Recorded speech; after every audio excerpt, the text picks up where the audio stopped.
예, 오늘의 말씀의 제목은 오직 의인은 믿음으로 말미암아 살리라입니다.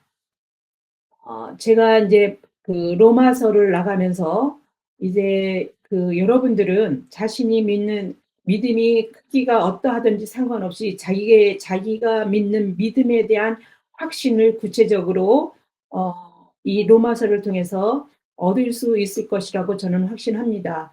왜냐하면 우리는 보여지지 않는 하나님을 믿고 또 그리고 성경에 말씀한 대로 우리는 예수 그리스도에 의해서 우리가 구원을 받았다라는 그 사실에 대해서 그게 그렇게 확실하게 우리 가운데 다가오지 않을 때도 많이 있습니다. 사도신경을 통해서 고백한다 하기는 하지만 그것들을 내가 믿음으로 온전하게 확실하게 사실처럼 여겨지는 그런 말씀으로 우리가 받아들일 수 있는 것들은 영적으로 그 말씀이 나에게 완전하게 소화가 돼서 이해가 될 때인데 그렇게 그 말씀이 이해될 수 있도록 말씀을 풀어준 것이 로마서라고 봅니다.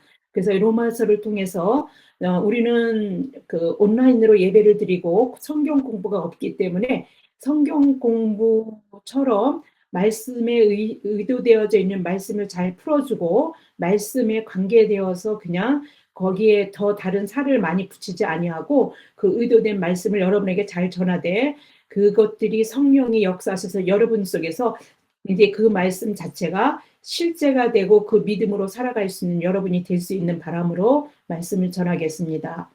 바울은 3차 선교 여행 중 고린도에 있는 동안에 편지를 썼습니다. 근데 그 편지를 받게 되는 수신자가 바로 로마 교회입니다. 그러니까 로마서는 고린도에서 편지를 쓴 건데 3차 전도 여행 중에 고린도에 머물다가 편지를 쓰게 된 겁니다. 바울이 1, 2, 3차에 걸쳐서 선교 여행을 하면서 세워진 교회들의 대해서 문제가 이제 들려올 때마다 그 문제들을 해결하고자 해서 또 그리고 신앙에 관계된 핵심되는 교리 그것이 어떤 것인지 그 믿음에 흔들리지 않는 믿음에 세워져야 되기 때문에 그 교리와 교회의 문제에 대해서 어떻게 대처해야 되는지에 대해서 권면을 하는 그런 편지를 써보낸 것입니다. 1차 선교 여행을 다녀온 바울은요.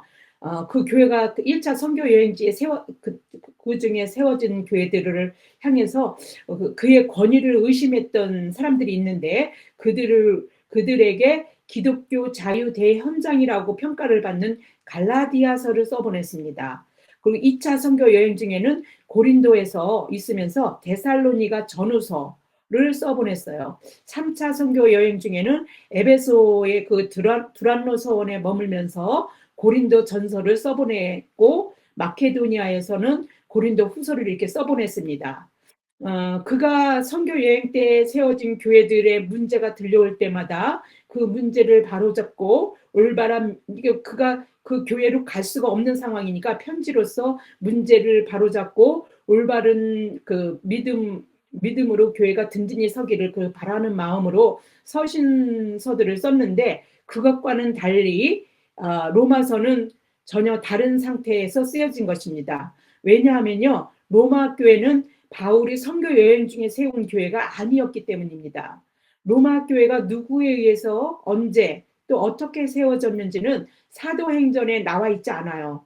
그러나 누가복음과 사도행전의 저자인 누가는 오순절날에 모인 모든 사람이 성령의 충만함을 받고 방언을 하게 되었는데 그들 중에 로마로부터 온 유대인들이 있었다 이런 말을 전해줍니다. 성령 체험을 하고 성령이 역사하는 걸 경험한 그들이 로마에 돌아갔을 때 그들이 그 로마 모여서 하나님을 경배하고 예배드리게 된 것이 로마 교회의 시초가 아니었는가 이렇게 생각합니다. 성령의 역사의 체험이 있는 이들이 하나님의 은혜 속에서 예수 그리스도를 믿게 되고 그 믿음을 가지고 그 중심으로 교회가 모여졌다라고 추정을 하는 것이지요. 그들이 이제 성령 충만함을 그 오순절날 와서 받게 됐다는 내용은 사도행전에 기록되어져 있습니다. 사도행전 2장 10절에서 11절을 보겠습니다.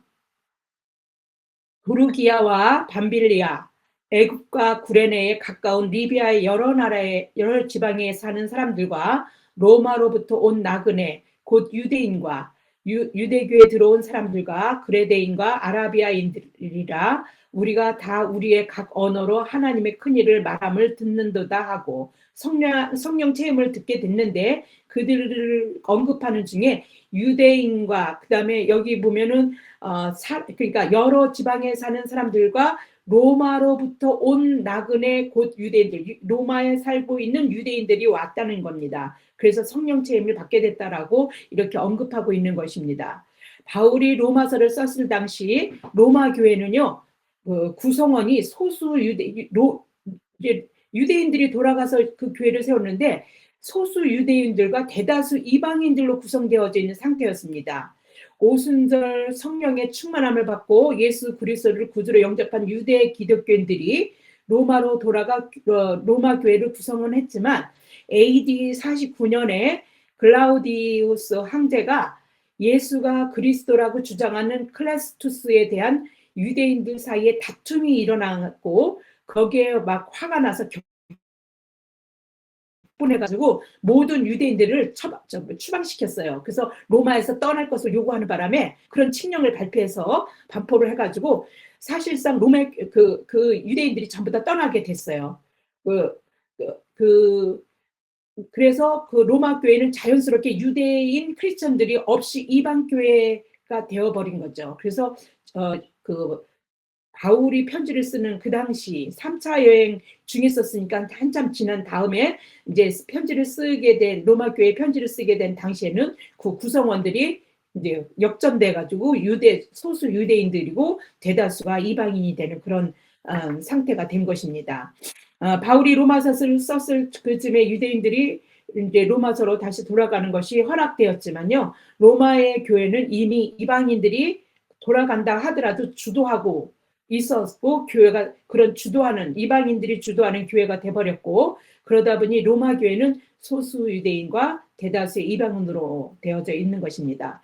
로마서에는 이러한 배경에서 유대법에 대한 언급, 기독교인들의 삶에서 유대인들의 그 어떤 위치, 그 다음에 이방인 기독교인들이 교만, 막 이런 것들에 대한 꾸지람 같은 것들이 실려 있습니다. 그래서 바울이 왜 그런 말을 하게 됐는지 하는데 우리가 이런 구성원들이 이렇게 되어져 있다는 것이 바울이 그래서 그랬구나라고 우리가 이해할 수 있습니다.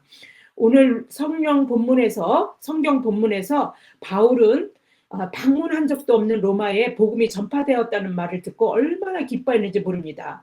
그러면서 거기를 가고 싶어 했어요. 자기가 선교여행을 간 적도 없는데 로마 교회가 생기고 또 그런 것들이 온 세상에 전파됐다. 그들의 복음, 그들이 복음에 대한 것들이 전파되고 있다. 이런 말을 듣고 난 다음에 로마 교회에 무척 가고 싶어 했습니다. 그리고 갈 계획도 세웠습니다.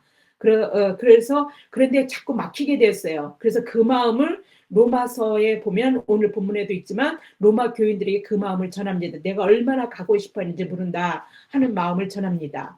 온 세상에 전파됐다라는 소식을 듣게 되는데 물론 그 온 세상이라고 하는 것은 로마 제국이 통치하는 지중해 연안의 전 지역, 다시 말해서 로마 제국에 속한 모든 나라를 의미하는 것입니다. 지금 한국에 속해 있는 아시아까지 막 그렇게 전했다는 게 아니라 그래서 로마서 1장 8절에 그 말이 나옵니다. 먼저 내가 예수 그리스도로 말미암아 너희 모든 사람에게 관하여 내가 하나님께 감사함은 너희 믿음이 온 세상에 전파됨이로다. 네, 그 소식을 듣게 된 거예요. 그리고 하나님 앞에 너무 감사했어요. 온 세상에 이들이 자신들만 믿은 게 아니라 그 믿음들이 막 온 세상에 전파되었다라는 소식을 듣게 된 겁니다. 바울은 자기가 수고하여 로마의 그리스도인들이 생긴 것도 아니잖아요. 그리고 그들의 믿음이 근데도 불구하고 그들의 믿음이 주변으로 퍼져나갔다는 것과 그런 소식을 들었는데 자기와는 전혀 접점이 없는 것입니다. 그들이 그냥 자신의 믿음으로 그렇게 복음을 전했다는 것이죠. 근데 마치 자신이 복음을 전해서 그들이 믿게 되었던 것처럼 자기 일처럼 하나님에 막 감사를 드리는 겁니다. 근데요, 예수 그리스도를 믿게 되면요, 그래서 구원을 받게 되면 모두가 바울처럼 변합니다. 나도 아닌데 누가 예수를 믿지 않는 사람이 예수를 믿었다 그러면요. 아우 하나님 감사합니다. 그런 말이 나옵니다. 여러분들 그런 생각 안 드십니까? 듭니다. 왜냐하면 이들이 생명으로 옮겨졌다라고 느껴지기 때문에 그렇습니다. 이제 죽을 수밖에 없는 인생들이었는데 이제 구원을 받은 인생이 되었구나. 저 인생 하나도 나는 전하지 않았지만 저 사람이 믿었다니까 하나님 저 사람도 살게 됐으니 감사합니다. 그래서 그리스도인들이 예수 믿으세요 그러는 거는 거기 돈이 생깁니까? 뭐가 생겨요? 자기한테 유익이 하나도 없어요. 그렇게 그 남을 전도했다 해서. 그런데도 불구하고 저들도 구원받아야 돼. 그런 마음이 듭니다. 왜냐하면 내가 생명을 얻고 구원받았을 때 체험한 이것들을 저들도 느껴야 돼. 이렇게 우리가 느끼기 때문에 그런 마음이 듭니다. 바울도 그냥 그런 마음, 예수 그리스도의 마음이 그 속에 있어서 그 마음으로 그냥 그런 마음이 그냥 저절로 예수 그리스도를 믿게 되면 예수님이 우리 안에 내주하시고 그 마음이 우리 마음에서 우리도 모르게 하나님 앞에 감사를 돌리게 되는데 그렇게 로마인들이 그렇게 로마에 있는 교회가 하나님을 믿은 것뿐만 아니라 그들의 믿음이 세상에 전파됐다라는 소식을 들었을 때 바울은 감사했다라고 감사함은 너희의 믿음이 온 세상에 전파됨이로다. 내가 감사가 그래서 감사한 것이다. 이렇게 말하는 것입니다. 어, 우리가 이 생명을 얻었다는 이 일들은요, 영적인 걸 얘기하는 거예요. 육적으로 죽었는데 또 살아나고 막 이러는 것은 아닙니다. 물론 그런 일들이 가끔씩 죽은 사람이 살아난 얘기를 듣기는 하지만 우리가 말하는 궁극적인 것은요, 우리 영혼이 사는 걸 얘기하는 것입니다. 근데 우리 영혼이 어떻게 될지 육은 우리가 알아요. 왜냐하면 육은 죽으면 없어지고 흙이 돼버리는 걸 알아요. 근데 우리 영혼은 그러면 어떻게 되는 것인가? 그런 문제에 대해서는 우리는 알 수 없습니다.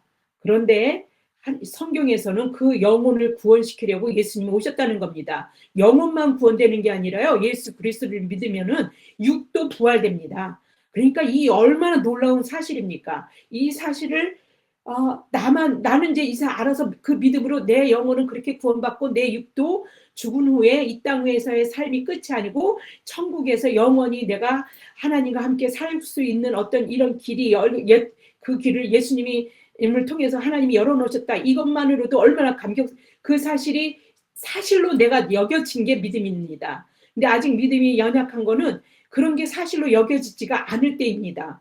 그런데 로마서를 읽다 보면 그걸 사실로 느꼈던 바울이 전하는 겁니다. 그런 사실을 알고 있는 그걸 정확하게 자기가 경험하고 체험하고 알았던 자가 그 말을 전하는 거기 때문에 그냥 추상적으로 이런 거라고 말을 꾸며서 쓴 게 아니고 그것은 사실이고 실세인 것들을 전한 거기 때문에 그것들을 자기 사실로 이제 그 말씀을 이해하고 듣고 하다 보면 그렇게 되는 겁니다. 그런 사람의 입술에서 나오는 거는요, 누가 예수를 안 믿다가 믿게 되면 감사가 터져 나오기도 하고요. 그리고 안 믿는 사람 보면 저 사람도 구원받아야 되는데 그런 마음이 우리 속에 있습니다. 그래서 내 부모, 형제들이 안 믿게 되면 기도를 합니다. 저들을 하나님 구원시켜달라고 그렇게 기도를 하는 겁니다. 그들은 모르죠. 하나님 알지 못하니까. 근데 나는 눈물로 기도할 때도 있고 또 이렇게 기도하면서 어떻게든지 조금씩 하나님을 조금 알아가는 뭔가가 비춰지는 것만 봐도 하나님 앞에 감사를 막 드리고 가슴이 떨리고 막 이렇게 합니다. 그렇게 여러분들도 이렇게 바울과 같은 심정은 누구나 느낄 수 있는 심정이 됩니다. 왜냐하면 우리가 예수를 믿는 사람이 되고 그렇게 되면 그 말이 이해가 안 되는 게 아니고 내가 느끼기 때문에 여러분들도 그 말은 바울의 그런 심정이 나도 그렇지 이런 생각이 아마 들 겁니다.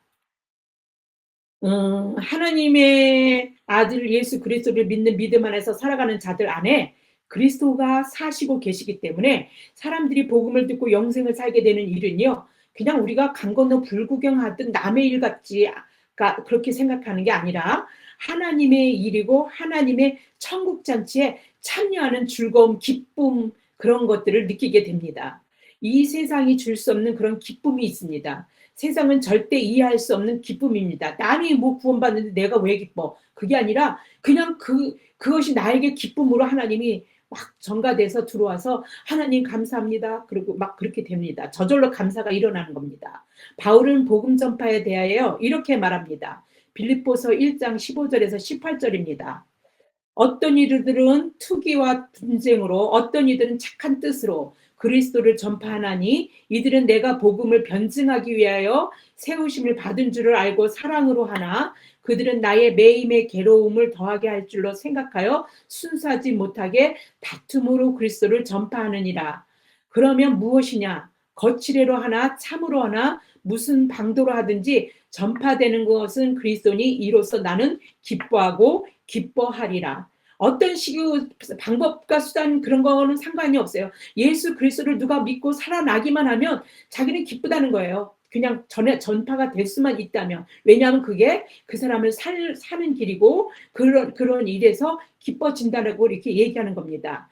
바울은 로마 교회의 그리스도인들의 믿음이 주변으로 전파되는 것을 하나님께 감사했을 뿐만 아니라 한 번도 만나본 적도 없는 로마 교회 그리스도인들을 위해서요 기도를 했습니다. 그것도 어떻게 기도했어요? 그냥 한 번 슬쩍 기도한 게 아니에요.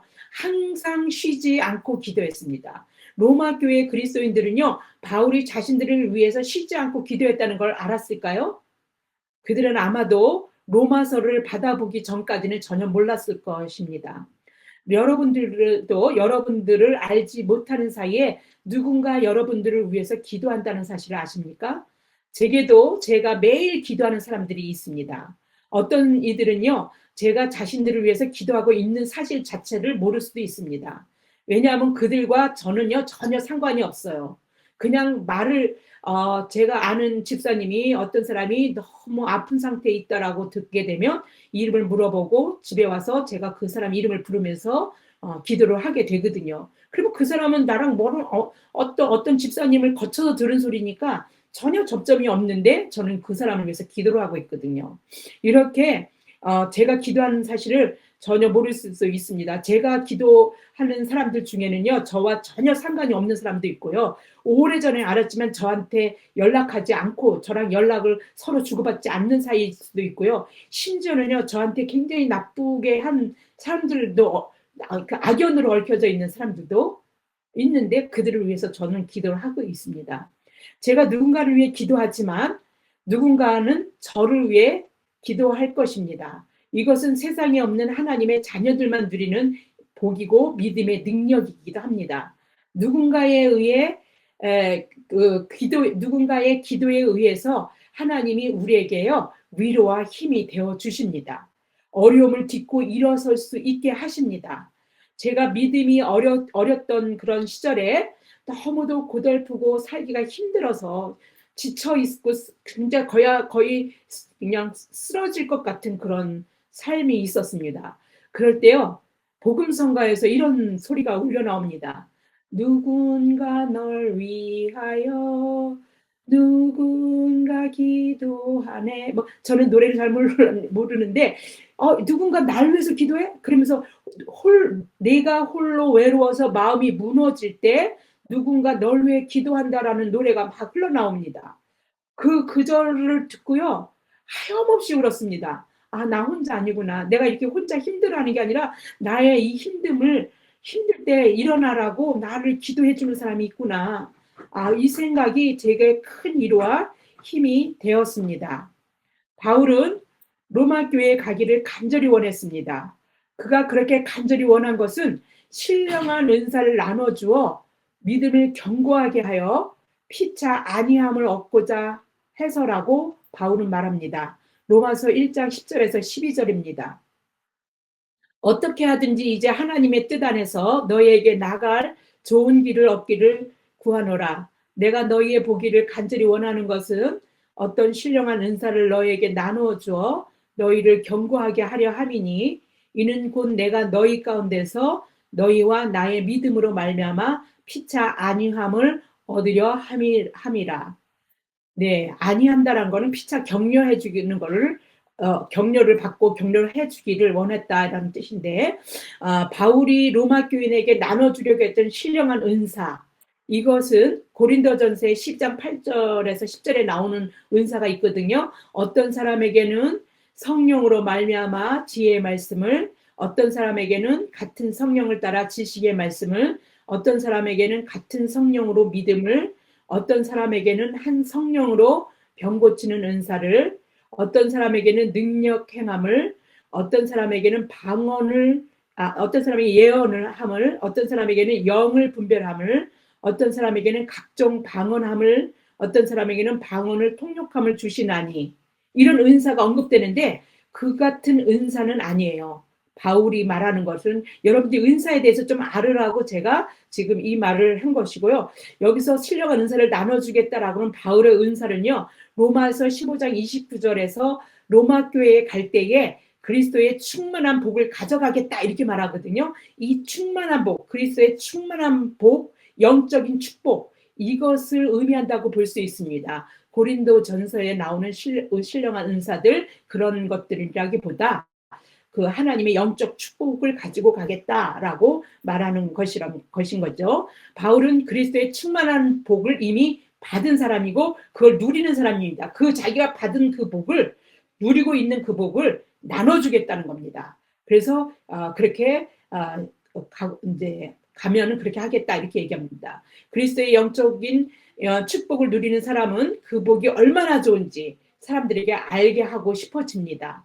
자신이 누리는 영적 축복을 나누어 로마 교인들이 자신의 경고함 같이 그들의 믿음의 경고히 서기를 그렇게 바울은 진심으로 바랬습니다.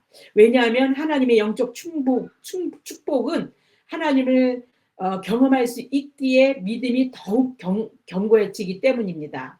영적 축복을 맛보고 누리는 사람은 다른 사람들도 자신처럼 예수 그리스도를 영접하고 믿음 안에서 하나님이 주시는 축복을 누리기를 바랍니다.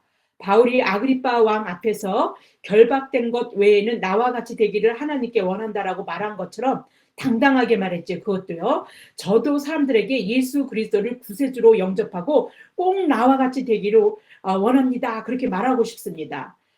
왜냐하면 저는 하나님이 주시는 영적 축복을 저는 제가 누리고 지금 살고 있고요. 그것이 더 이상 바랄 것이 없는 행복한 것을 저는 알기 때문입니다.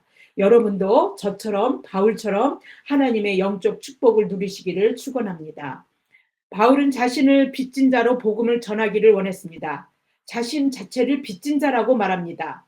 로마서 1장 14절에서 15절입니다. 헬라인이나 야만인이나 지혜 있는 자나 어리석은 자에게 다 내가 빚진 자라. 그러므로 나는 할 수 있는 대로 로마에 있는 너희에게도 복음 전하기를 원하노라. 헬라인은 헬라 문화를 받아들여서 헬라화가 된 지혜 있는 자들을 가리키는 것이고요. 야만인은 헬라 문화를 접하지 않은 사람들을 통칭하는 말입니다. 그래서 이 말을 그 바울 당시에 로마의 헬라 문화가 자리 잡고 있는 그 상태에서, 그래서 야만인 자체는요, 그 헬라 문화를 받아들인 사람들 그 외에 나머지 다를 얘기하는 거니까, 여러 민족 그 외의 민족을 다 말하는 거니까 세계 모든 자들에게를 대상으로 해서 자신의 복음, 자신이 영생으로 사는 그 믿음으로 살고 있는 자신이, 그래서 그들에게 빚진 자의 그 어떤 마인드로 그 복음을 전하지 않으면 안 될 것 같은 그 간절함, 복음에 대한 그런 간절함이 꼭 빚진 자의 심정인 거죠. 자기는 하나님 앞에 충분히 받은 이 은혜를 나만 받기에는 그 하나님이 전하라고 줬다라고 생각을 한 겁니다. 그래서 나만 누리고 나만 잘고 나만 구원받으면 되지가 아니라 이 하나님이 주신 것으로 다른 사람에게도 주어라라고 준 것이니까 안 전해주면 자는 빚진 자가 되는 거죠. 자기가 스스로 얻은 게 아니니까, 은혜로 받은 거니까. 빚진 자라는 뜻의 헬라어 오페일레테스는요, 채무, 죄를 뜻하는 히브리어 아샴에 번역한 말입니다. 오페일레테스는 죄와 의무의 개념을 동시에 갖고 있는 말입니다. 그러니까 그 빚을 갚지 않는 것은 곧 율법을 어기는 것으로 형벌을 받아야 한다. 어떤 죄의 개념과 그 다음에 꼭 갚아야 한다라는 의무의 개념, 이게 둘 다 가지고 있는 합해진 말이 오페일레테스입니다. 빚진 자나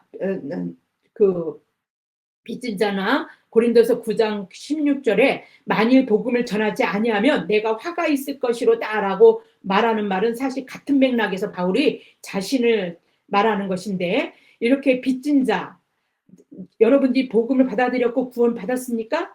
그러면요, 그 복음은 나만 구원받으라고 준 게 아니라는 겁니다.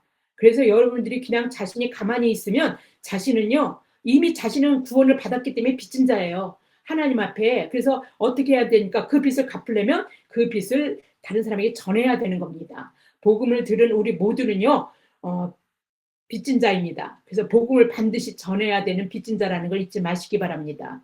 이미 복음을 받아들인 사람들이 뭐 듣든지 못 듣든지 상관없습니다. 우리는 전해야 합니다. 그게 우리가 돈이 생기고 뭐가 생기는 게 아닙니다. 그런데 전하는 겁니다. 받아들이는 거는 그 사람의 일이지 내 일이 아니니까 우리는 전하기만 하면 되는 것입니다. 이미 복음을 받아들인 로마 교인들에게 복음을 전하기 원한다는 것은 그럼 무슨 말이죠? 이들은 이미 복음을 받아들였거든요. 근데 복음을 전하기를 원한다 이렇게 바울은 말합니다. 바울이 로마 교인들의 믿음을 의심한 것입니까? 그들이 잘못 믿었다라고 내가 올바른 믿음을 전해야 되겠다 이런 것입니까? 그렇지 않습니다. 비록 로마 교회가 복음을 받아들이긴 했지만 사도들에 의해서 제대로 가르침을 받지 않았다. 그렇게 생각했던 것 같습니다. 그래서 앞으로 어떤 시험이 오거나 율법 같은 걸로 이거 막 그들을 올가매는 잘못된 말을 전하게 될 때 그들의 믿음이 어떤 시금석 그 가려낼 수 있는 어떤 그런 교육이나 이런 것들이 전혀 기준이 없기 때문에 그래야 되나 하고 잘못 또 이렇게 와전될 수도 있고 그렇게 많이 이렇게 교회를 어렵게 할 수 있기 때문에 바울은 그들에게 올바르게 가르침을 좀 주고 싶었던 것 같습니다. 바울이 암시하고 있는 복음 전파라고 하는 범주는요. 복음만 전하는 것이 아니라 그래서 복음을 받아들인 것만이 아니라 복음을 가지고 삶을 살아낼 수 있도록 그러니까 하나님의 말씀을 따라서 사는 그리스도의 제자로서의 삶을 살도록 하는 데까지가 복음의 전파라고 생각한 것입니다. 그래서 복음 받아들였다? 그러면 그것을 삶으로 살아낼 수 있는 교육을 시켜야 된다라고 생각한 게 바울의 생각입니다. 바울은 로마 교인들이 복음을 듣고 믿었고 온 세상으로 그들의 복음이 전파되는 걸 가지고 진심으로 기뻐했지만 복음이 실제 그들의 삶에서 그리스도의 제자로서의 삶을 살도록 하는 데에는 의문이 있었습니다. 그리고 좀 그런 것들을 도와주고 싶은 거죠. 그러니까 그들이 제자로 잘 살고 있을 수도 있습니다. 그러나 더 그들의 믿음을 견고하게 해서 그들이 그렇게 살아가는 것 같고 본인도 위로받고 또 그들도 격려해주고 서로 피차의 안위함을 받는다. 서로 격려를 받기를 원했던 것입니다. 전병욱 목사의 파워 로마서를 제가 굉장히 전에 아주 예전이죠. 그때 굉장히 영적으로 도전을 받았던 파워 로마서를 해석한 책이 있습니다. 파워 로마서.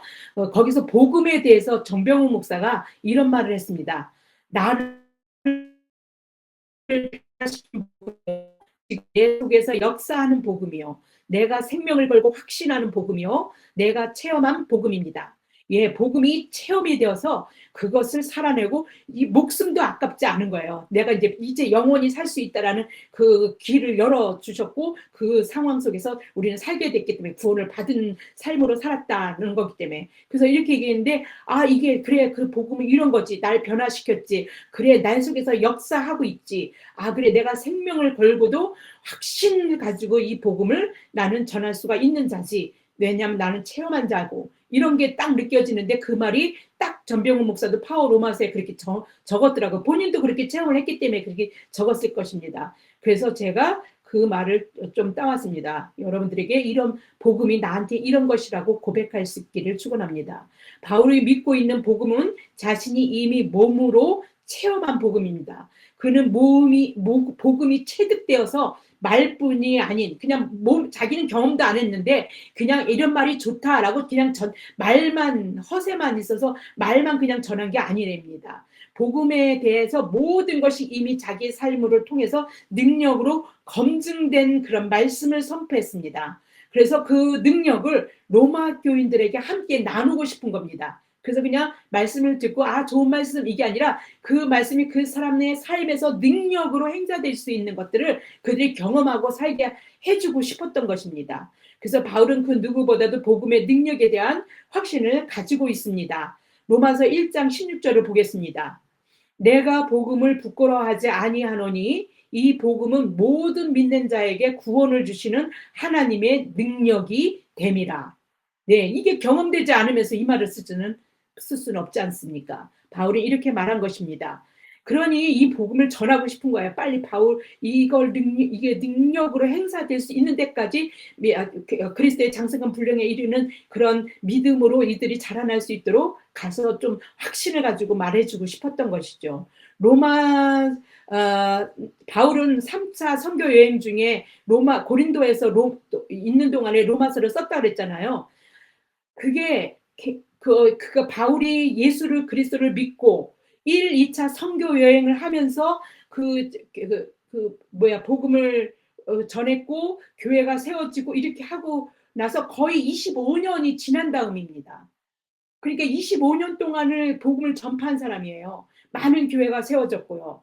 그리고 그러면서 그냥 좋은 일, 하나님 일을 한다고 좋은 일만 있는 게 아닙니다. 바울이 얼마나 많은 고난과 그 어려움을 겪었는지 모릅니다. 그런 적대시하는 많은 일들, 그런 것들을 사람이든 상황이든 막 어렸을 때에 그 목회적인 여러 가지 문제들과 논쟁들 막 이런 걸 아주 치열함을 가지고 선교 여행을 했는데 3차 여행 중에서는요, 어느 정도 고린도에서 로마서를 쓸 때는 그런 것이 어느 정도 이제 소강 상태에 접어들고 있을 때쯤에 로마서를 쓴 것입니다. 그래서 로마서는요, 그가 사역하는 일에서 겪었던 많은 일들, 논쟁들, 막 이런 거를 대응하면서 편지를 쓰고 막 이래 가면서 교회를 세우고 막 반대하는 사람들, 막 이런 사람들과 싸워가면서 이렇게 그런 일들을 겪고 흐른 다음에 그러니 그런 걸 모든 걸 겪어낸 믿음의 성숙도가 그 안에 꽉 차 있는 상태인 겁니다. 이런 성숙한 사상 같은 것들이 로마서에 아주 집약적으로 이루어져 있는 겁니다. 그래서 그런 것들이 반영되어 있는 것을 봐서 이 로마서가 얼마나 귀한지 여러분들이 이 로마서 가지고 정말 여러분들의 믿음이 확고하게 하나님과 온전하게 만나지는 그런 일들이 되고 체험되기를 바랍니다. 로마서의 핵심 주제는요, 큰 틀에서 복음이에요. 복음. 바울은 복음으로 죽고 사는 사람입니다. 그래서 복음을 전하는 것 외에는 더 중요한 게 없었던 사람입니다. 사도행전 20장 24절에 보겠습니다. 내가 달려갈 길과 주 예수께 받은 사명 곧 하나님의 은혜의 복음을 증언하는 일을 마치려 하면은 나의 생명조차 조금도 귀한 것으로 여기지 아니하노라.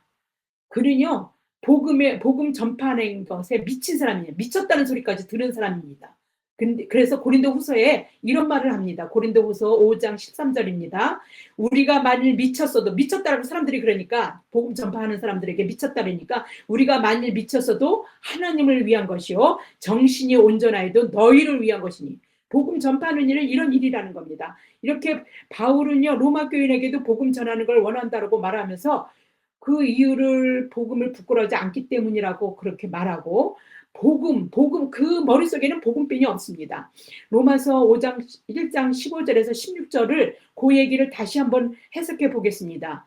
그러므로 나는 할 수 있는 대로 로마에 있는 너희에게도 복음 전하기를 원하노라. 내가 복음을 부끄러워하지 아니하노니 이 복음은 모든 믿는 자에게 구원을 주시는 하나님의 능력이 됨이라. 먼저는 유대인에게요 그리고 헬라인에게로다. 여러분들은요 이 글을 읽게 되면 15절 따로 읽고 16절 따로 읽을 수가 있습니다. 그런데요 아니에요. 이거는요 이렇게 읽어야 합니다.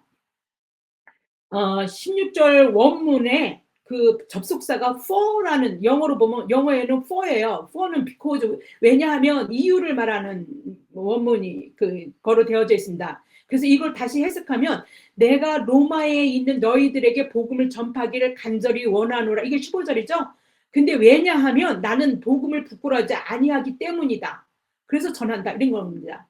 이 복음이 얼마나 귀한 건지 너희들에게 전파되기를 간절히 바란 거는 그렇게 복음을 내가 부끄러워하지 않았기 때문에 그렇게 간절히 바란 거다. 이렇게 연이어서 15절과 16절을 그런 관계를 읽어가셔야지 이해가 더 되는 것입니다. 바울은 복음을 부끄러워하지 않기 때문에 복음을 전하는 것을 원한다고 하면서 복음을 부끄러워하지 않는 이유를 다시 또 16절에서 그게 뭐기 때문에요. 모든 믿는 자에게 구원을 주시는 하나님의 능력이기 때문이라고 그 사실을 말하고 있습니다. 바울은 왜 그랬을까요? 그가 이미 복음으로 그 능력을 체득한 사람이고 그 능력으로 능히 행사했던 사람입니다. 그는 아마 예수 그리스도가 이 땅에서 우리 가운데 그가 메시아가 되고 구세주가 되신 거, 하나님이신 걸 증거하기 위해서 죽은 자도 살리시고 병든 자도 고치고 하는 그런 능력 있잖아요. 그걸 바울도 다 했습니다. 심지어 독사에 물려서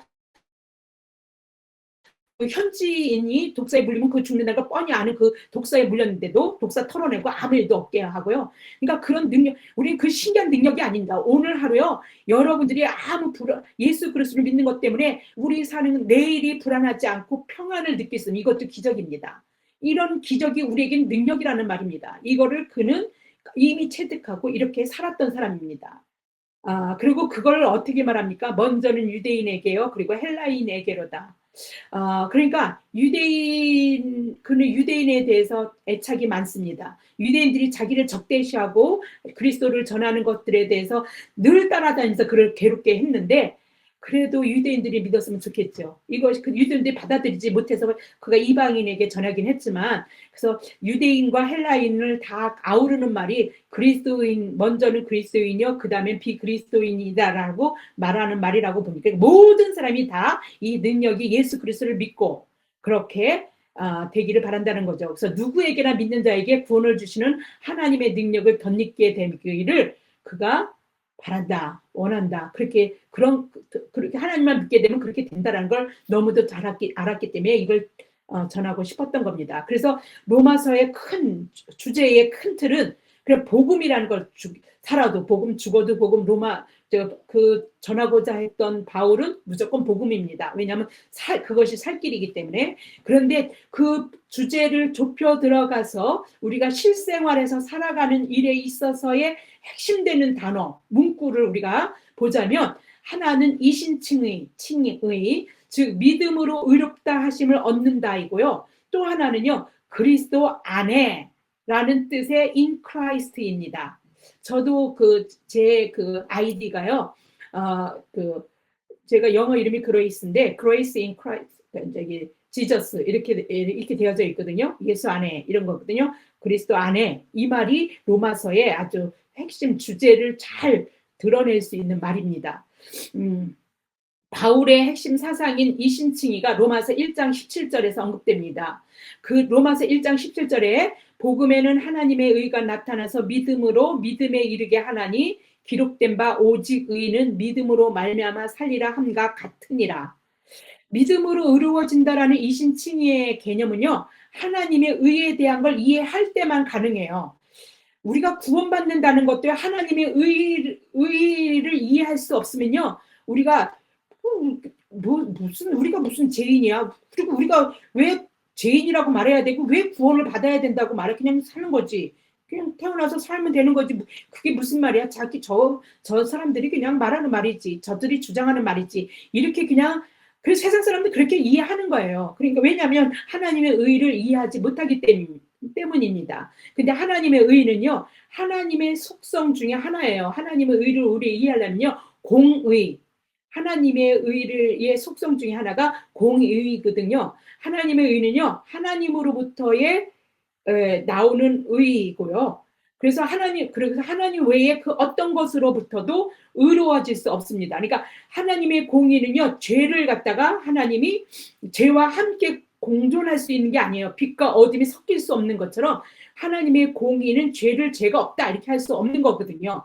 그래서 우리 죄인을 우리가 처음에 창세기 가면 우리는 하나님이 만들어낸 자고 하나님이 함께 있었던 자입니다. 죄 때문에 하나님과 분리된 거예요. 그게 죽음입니다. 그러니까 그런 죽을 수밖에 없는 인생이 돼버린 것이 죄 때문입니다. 그래서 이 죄를, 그렇다고 해서 죄이기 때문에 공존되지 않는 그것을 하나님이 어떤 그걸 값을 치러서 이렇게 그런 사건이 있지 않는 이상 우리는 죄인으로 그대로 남기 때문에 죽을 수밖에 없는 인생이라는 거죠. 그래서 하나님의 공의, 하나님의 의, 이런 것들은요, 하나님의 공의도 속성이 있고요. 또 그 다음에 하나님으로부터 나오는 의도 있습니다. 그래서 하나님에게서 나오는 의, 그것으로 인해서 예수 그리스도가 십자가로 대속을 받고 대속하는 죄로 사함을 받게 하시고, 하나님은 그렇게 해서 우리를 의인이 되게 만드신 겁니다. 그래서 하나님의 의는요, 당신이 피조물에게서 잘못된 것을 올바르게 하시는 하나님에 의해서 행해지는 의도 거기 속에 다 포함됩니다. 이걸로 한마디로 하나님의 의를요, 저도요, 참, 그러니까 딱 얘기할 수는 없는데, 저는 이제는 이해가 이게 확 들어와 있는 상태인데, 제가 언변이 이렇게 빼니, 그리고 다른 책에서 하나님의 의를 설명한 것을 다 요약해서 이렇게 좀 제가 말씀을 전해드리긴 합니다. 여러분들이 이걸 알아야 여러분들이 구원받는 것이 그게 은혜이고, 왜 구원받는, 우리가 죄인인지 이런 것들을 이해할 수 있습니다. 복음이 왜 믿는 사람들에게 구원을 주는가? 라는 물음의 답도 어디서 나올 수 있는 거예요? 하나님의 의로부터 주어지는 겁니다. 공의의 하나님은 반드시 죄를 없다 하실 수 없습니다. 하나님의 능력이 없어서가 아닙니다. 하나님이 공의에 모순되기 때문에 죄를 할 수 없습니다. 왜냐하면 공의가 빛과 어둠이 섞일 수 없는 거와 하나가 섞여질 수 없는 것처럼 죄와 공의가 섞여질 수 없는 겁니다. 그래서 죄는 값을 치러야만 합니다. 속죄되어야만 되고 그 값을 예수 그리스도께서 십자가에 죽으심으로 대속을 하신 것입니다. 이제 예수 그리스도를 믿기만 하면 하나님께로부터 의롭다 하심을 얻는 의인이 되는 겁니다. 내가 착한 일을 하고 좋은 일을 하고 뭐 이렇게 해서 되는 게 아닙니다. 하나님 선한 일에 의해서 의인이 되는 게 아닙니다. 그래서 성경에 의인이라고 언급된 거는요, 하나님으로부터 의인이라고 선언된 사람이라는 걸 얘기하는 거지, 내가 착한 자가 됐다라는 뜻이 아닙니다. 예수 그리스도의 은혜로 하나님께서 죄가 없다라고 선언해 주셨기 때문에 의인이 된 것입니다. 바울은 복음에는 하나님의 의가 나타나서 믿음에서 믿음에 이르게 한다라고 말합니다. 믿음에서 믿음으로는요, 믿음을 강조하여 처음부터 끝까지 믿음에 이르게 한다, 이런 의미입니다. NIV 적용 주석에는요, 바울이 의도하는 하나님의 의를 다음과 같이 설명합니다. 하나님의 의는 믿음의 의다 라는 그런 결론은, 그런 믿음의 의다. 결론은 바울에게서 하나님의 의는 인격적이고 관계적인 것이라는 것이다. 그것은 십자가 위에 그리스도 안에서 하나님 행위에 대한 것만 아니라 하나님과의 올바른 관계에서 믿음으로 복음에 반응하는 사람들에게 주어지는 것처럼 더욱 직접적인 것은 인간 개인의 삶에서 하나님의 행위에 관한 것이라는 점이다. 그러니까 하나님이 우리 각 개인에게로 역사에서 들어와서 이제 의인이라고 선언해 주시고 이제 우리 가운데서 우리를 그냥 죄에 던져주는 게 아니라 의로 살 수 있도록 관계를 맺으면서 살게 하신다는 것입니다. 믿음으로 반응하여 영생을 살아가는 우리 모두가 그래서 의인이 될 수 있는 것입니다. 우리는 믿음으로 말미암아 산 사람들이고 처음부터 끝까지 믿음으로 살아갈 사람들입니다.